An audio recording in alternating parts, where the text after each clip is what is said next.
Now, the Africa Cybersecurity and AI Foundation has rolled out a hands-on training on emerging technologies such as artificial intelligence targeting small and medium-sized enterprises to empower them to tap online opportunities. The foundation CEO, Evalyn Oloo, says the training mainly targets to help SMEs keep up with the rapidly evolving market. Small and medium-sized enterprises face a number of challenges, among them slow adoption to technology, which costs them opportunities.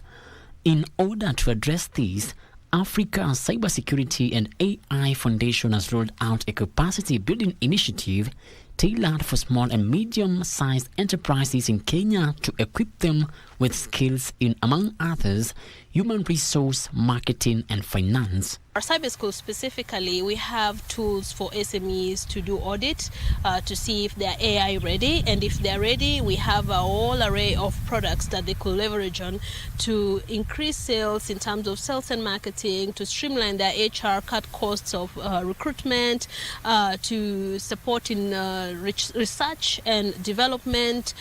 The training will also focus on equipping them with cybersecurity skills.